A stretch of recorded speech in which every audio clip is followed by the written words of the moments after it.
Parliament house में आपने देखा होगा कि अजीब सी बात है,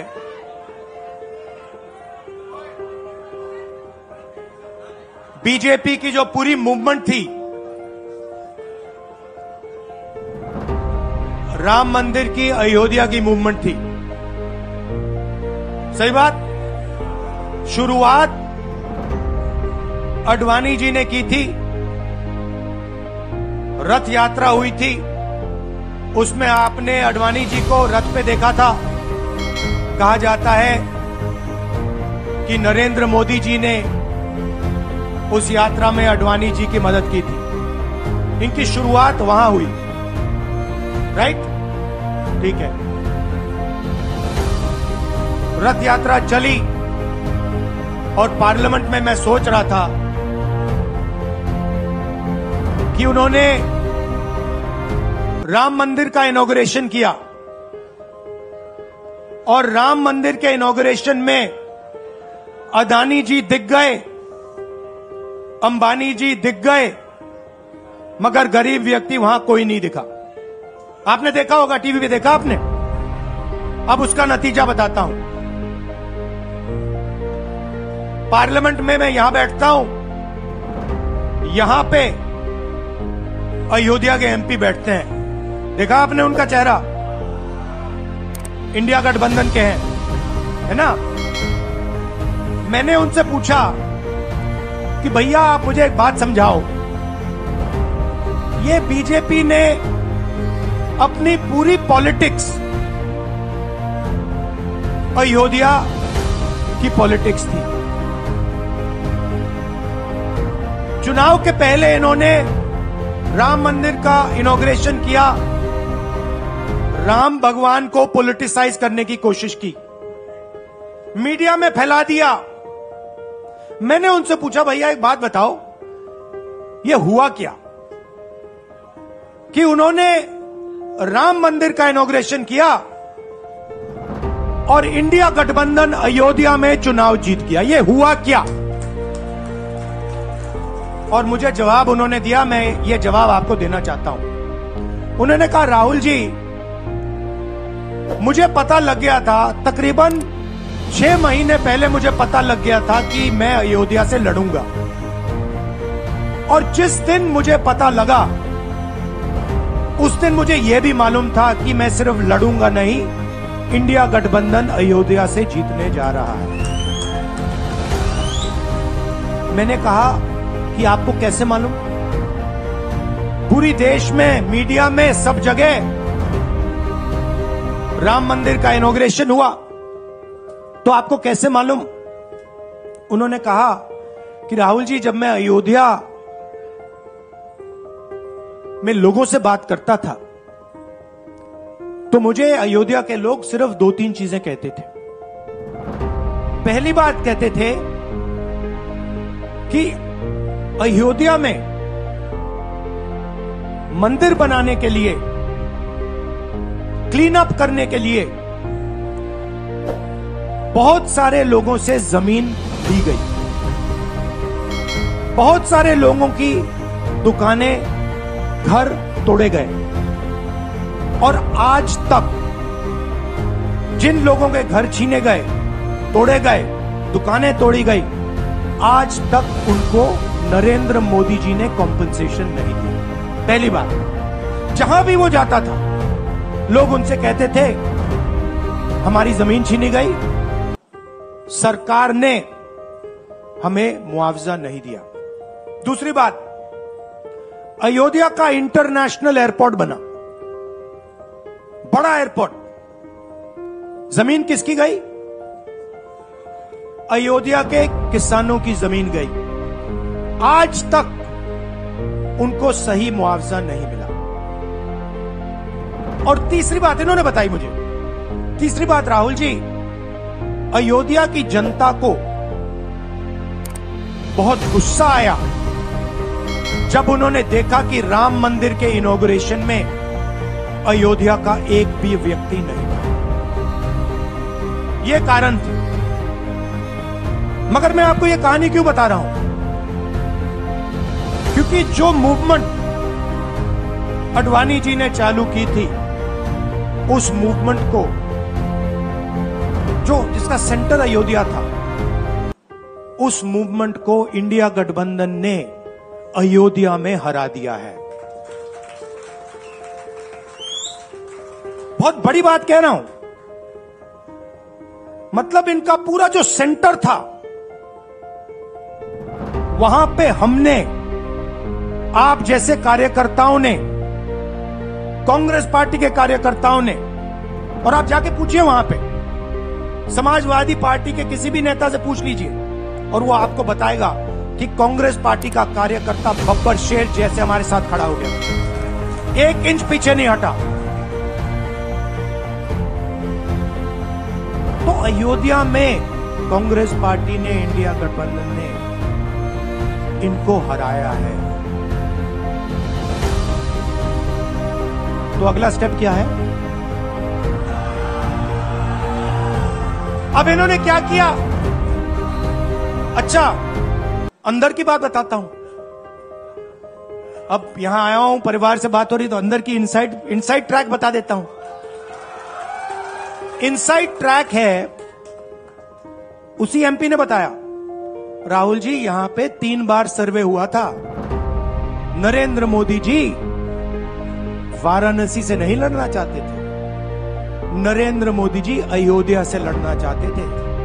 उनके सर्वेयर आए, 3 बार आए, नरेंद्र मोदी जी आए, और सर्वेयर ने उनको कह दिया, नरेंद्र मोदी जी अगर आप अयोध्या से लड़ेंगे, आप अयोध्या में हारेंगे,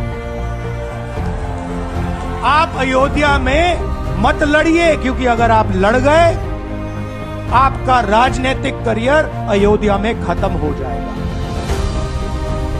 इसलिए अयोध्या से नहीं लड़े, वाराणसी से लड़े। और वाराणसी में हमने 1-2 छोटी गलती कर दी, नहीं तो वहां उनको निपट ले। मतलब आप देखिए, अयोध्या में उन्हीं के लोगों ने उनसे कहा कि हारोगे, और काशी में कितने से जीते? 1 लाख वोट से जीते। मतलब जान बचा के निकले हैं। सच्चाई है। जैसे मैंने पार्लियामेंट हाउस में कहा, हमारा काम, ये जो लगा रखा है मैंने आज, ये जो चिन्ह लगा रखा है, इसको क्या कहते हैं? अभय मुद्रा कहते हैं। ये आपका चिन्ह है, इसको भूलो मत। आप आज वापस जाओगे, अलग अलग धर्म के लोग हो आप, हर धर्म में ये चिन्ह आपको दिखाई देगा। गुरु नानक जी की फोटो देखिए, महावीर की देखिए, बुद्धा की देखिए। इस्लाम में भी, जैसे मैंने पार्लियामेंट में कहा, दुआ मांगी जाती है, दोनों हाथ से ऐसे मांगी जाती है। आप शिव जी की फोटो देखिए, उसमें आपको यह दिखाई देगा। और इसका मतलब है डरो मत, डराओ मत। और मैं आपसे यहां कहने आया हूं, इन्होंने आपके ऑफिस पे, आपके कार्यकर्ताओं पर आक्रमण किया है। अब आपको डरना नहीं है, डराना नहीं है। इन्होंने हमारे ऑफिस पे धमकाकर, ऑफिस को तोड़कर हमें चैलेंज दिया है। चैलेंज क्या है? गुजरात के चुनाव में मैं आपको बता रहा हूं, हम सब मिलकर इनको गुजरात में हराने जा रहे हैं। जो हमने कहा, और लिख के ले लो, कांग्रेस पार्टी की जो आत्मा है वो गुजरात के चुनाव में लड़ेगी, और नरेंद्र मोदी और बीजेपी को गुजरात में, जैसे हमने अयोध्या में हराया है, वैसे ही हम गुजरात में इनको हराने जा रहे हैं। कौन हराएगा? हमारे लीडर हराएंगे, हमारे बब्बर शेर टाइगर हराएंगे। आप देख रहे हो, मैं बता रहा हूं आपको, देखो 50% आप में से लोग, 50% आप क्या सोच सकते थे? मैं आपको पूछता हूं, आप क्या सोच सकते थे? चुनाव से पहले आप सोच सकते थे कि अयोध्या में बीजेपी हारेगी? ना। आप सोच सकते थे कि नरेंद्र मोदी से जान बचा के निकलेगा? मतलब मार्जिन ऐसे तुक्के से निकलेगा, सोच सकते थे? मैं आपको बता रहा हूं, जैसे ये अयोध्या में हारे वैसे यहां पे हारने जा रहे हैं। आपको सिर्फ एक काम करना है, एक काम करना है आपको सिर्फ गुजरात की जनता को सिर्फ एक बात बोलनी है, आपको डरना नहीं है। बिना डरे अगर आप बीजेपी से लड़ गए, चाहे आप किसान हो, मजदूर हो, छोटे व्यापारी हो, अगर गुजरात की जनता बिना डरे लड़ गई, बीजेपी सामने नहीं खड़ी हो गई। दूसरा उदाहरण देता हूं, आप कांग्रेस पार्टी को जानते हो?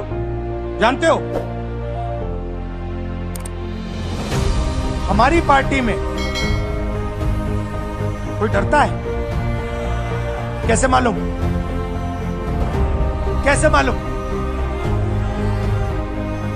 हमारी पार्टी में दिल से बात कर देते हैं। बड़ा सा बड़ा हो, राहुल गांधी हो, हमारे पार्टी के लोग कहते हैं राहुल गांधी, मुझसे कहते हैं, मेरे कमरे में आके कहते हैं, राहुल जी ये जो आपने किया हमें अच्छा नहीं लगा।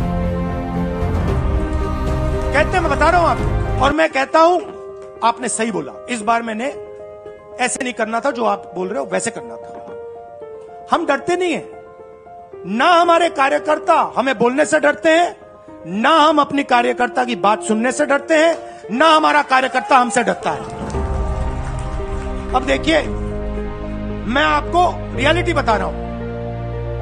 बीजेपी में नरेंद्र मोदी बैठे हैं, उनकी पूरी टीम बैठी है उनके सामने। मैं आपको इंटरनल बात बता रहा हूं, उनमें से कोई नरेंद्र मोदी को नहीं चाहता, मगर कोई नहीं चाहता, मतलब पूरी लीडरशिप टीम देख लो आगे बैठी है। मैं बता रहा हूं आपको, अंदर की बात बता रहा हूं, इनसाइड ट्रैक दे रहा हूं, कोई नहीं चाहता, मगर दम नहीं है, डरते हैं।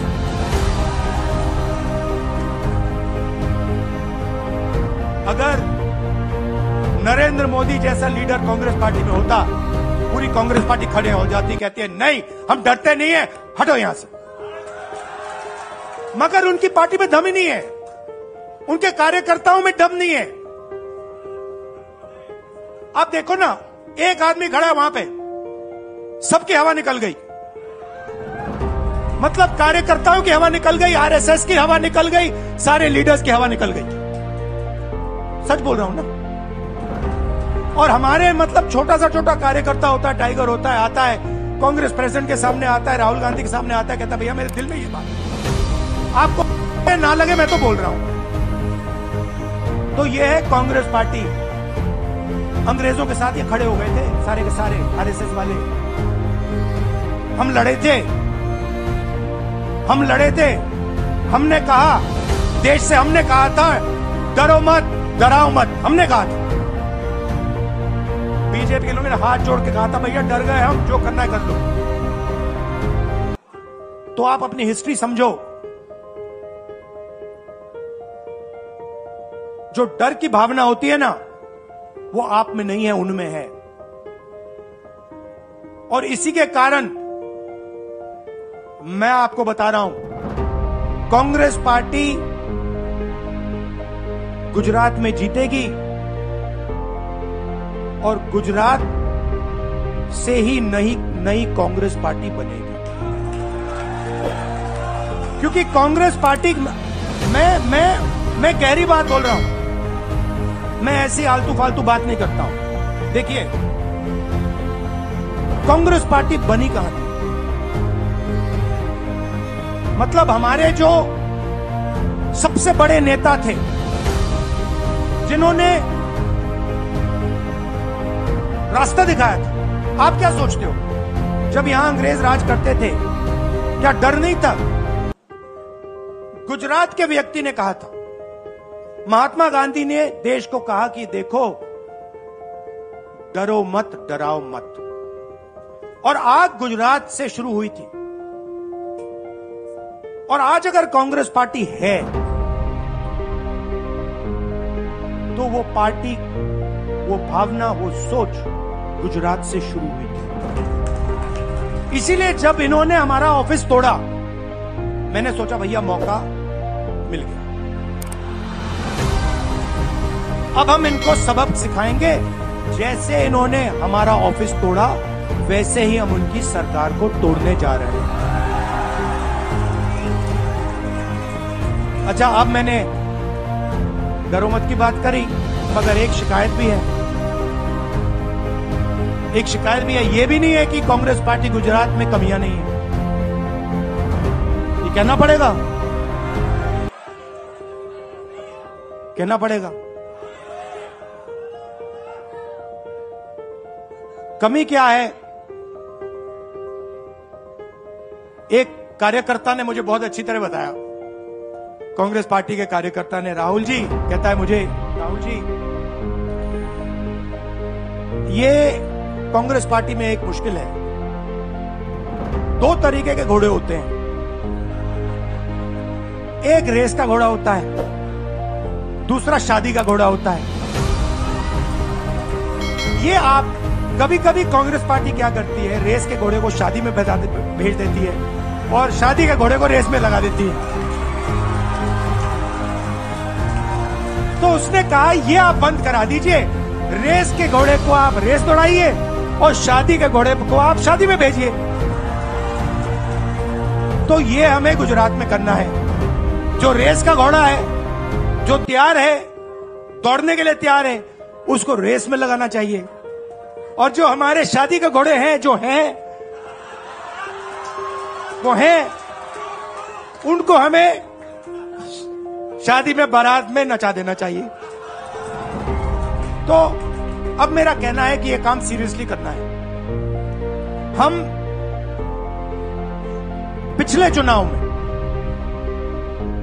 आप भी जानते हो, मैं भी जानता हूं कि हम बीजेपी से पिछले चुनाव में नहीं लड़े, ठीक से नहीं लड़े थे। उससे पहले चुनाव में 2017 में हम 3 महीने कह लो, 4 महीने कह लो, 4 महीने 3 महीने हम लड़े और नतीजा आपने देखा। आपने देखा, गुजरात के सीनियर नेताओं ने मुझे बस में कहा, मैं बता रहा हूं आपको इनसाइड ट्रैक, मुझे बस में कहा कि राहुल जी, गुजरात में हमें 40 सीटें मिलेंगी। मैंने उनसे कहा 40 नहीं, हम चुनाव जीतने जा रहे हैं। और 16 सीट से हम चुनाव हारे। अब 3 साल है, 3 महीने में हम फिनिश लाइन तक पहुंच गए थे। 3 साल में हम फिनिश लाइन को मतलब उधर पीछे छोड़ के निकल गए। मैं आपको यहां कह रहा हूं कि आप लोग गुजरात में कितने साल बाद, 30 साल हो गए, 30 साल हो गए। मैं आपको बता रहा हूं, मानो ना मानो, आप में से 50% अभी मान रहे हैं और 50% कह रहे नहीं भैया नहीं होगा। जो 50% मान रहे हैं, मैं आपसे बात कर रहा हूं। जो 50% मान रहे हैं, मैं आपसे बात कर रहा हूं। आप लड़ जाओ और ये बाकी 50% बैठे हैं, उनकी माइंड बदल दो, नैया पार हो जाएगी, सरकार बन जाएगी। और मैं आपसे कहना चाहता हूं कि एआईसीसी की टीम, राहुल गांधी, मेरी बहन, सारे के सारे सीनियर लीडर आपके साथ यहां खड़े होंगे, आपके साथ मिलकर इनकी सरकार को तोड़ेंगे। आपने बहुत सहा है, बहुत लाठियां खाई हैं, बहुत अपमान हुआ है आपका, गालियां खाई हैं आपने। अब बहुत हो गया, अब इनको हमें सबक सिखाना है और हम इनको हराने जा रहे हैं। और नफरत से नहीं, मोहब्बत से आप देखना, मोहब्बत से हम इनको हराएंगे। कैसे?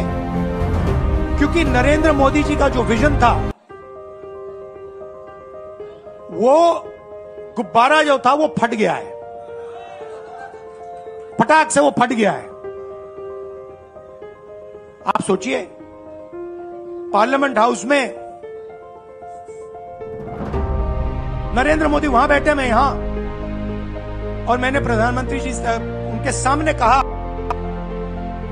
कि नरेंद्र मोदी जी, आप एक व्यक्ति भी नहीं कह सकता हूं, पता नहीं आप क्या हैं, क्योंकि आपने ही कहा कि मैं नॉन बायोलॉजिकल हूं, मैं बायोलॉजिकल नहीं हूं। और मेरा सीधा डायरेक्ट कनेक्शन है ईश्वर से। अरे भैया, आपका डायरेक्ट कनेक्शन है ईश्वर से, तो अयोध्या कैसे हार गए? कैसे हार गए? तो हमारे प्रधानमंत्री सोचते हैं कि बाकी सब लोग बायोलॉजिकल, गुजरात की जनता बायोलॉजिकल, गांधी जी बायोलॉजिकल, हिंदुस्तान के किसान मजदूर सब लोग बायोलॉजिकल, और Narendra Modi non biological. Speaker sir ने मुझे कहा, ऐसे मत बोलिए। मैंने कहा, मैं थोड़ी बोल रहा हूं, ये तो प्रधानमंत्री बोल रहे थे, मैं तो उनकी बात कर रहा हूं। स्पीकर बिल्कुल चुप हो गए। बात तो सही है, बात तो सही है, ये राहुल गांधी के शब्द थोड़ी है, ये तो हिंदुस्तान के प्रधानमंत्री के शब्द हैं, नॉन बायोलॉजिकल। अब सोचिए, वो व्यक्ति जो अपने आप को नॉन बायोलॉजिकल समझता है और देश की जनता को बायोलॉजिकल समझता है, कि मतलब मैं यहां और बाकी जनता वहां, वो गुजरात को विजन कैसे दे सकता है? जो किसानों का दर्द नहीं समझ सकता, मजदूरों का दर्द नहीं समझ सकता, डायमंड इंडस्ट्री में जो काम करते हैं उनका दर्द नहीं समझ सकता, नॉन बायोलॉजिकल व्यक्ति वो गुजरात को कैसे रास्ता दिखा सकता है? नहीं दिखा सकता। तो अब आपका काम है गुजरात को विजन देना, गुजरात के युवाओं को, किसानों को, मजदूरों को, माताओं बहनों को विजन देना कि भैया हम आपके लिए ये करने जा रहे हैं। आपने हमारा मैनिफेस्टो देखा, हिला के रख दिया था बीजेपी को, आपने देखा? वैसा मैनिफेस्टो बनाना है गुजरात के लिए। गुजरात की जनता से मिलकर 1 लाख लोगों ने हमारा मैनिफेस्टो बनाया था। वैसे ही हम गुजरात में लाखों लोगों से पूछकर अपना मैनिफेस्टो बनाएंगे। गुजरात को विजन देंगे और फिर चुनाव पूरा दम लगा के लड़ेंगे, और यहां इनकी जो सरकार है उसको तोड़ के हटप्परे कर देंगे। आप सबका दिल से धन्यवाद। आखिरी बात मैं कहना चाहता हूं, यहां जगन्नाथ यात्रा हो रही है, आप सबको और जो यात्रा में भाग लेंगे आप सबको शुभकामनाएं देना चाहता हूं और दिल से प्यार देना चाहता हूं। आप सबका दिल से धन्यवाद, नमस्कार, जय हिंद। अभय मुद्रा, डरो मत, डराओ मत।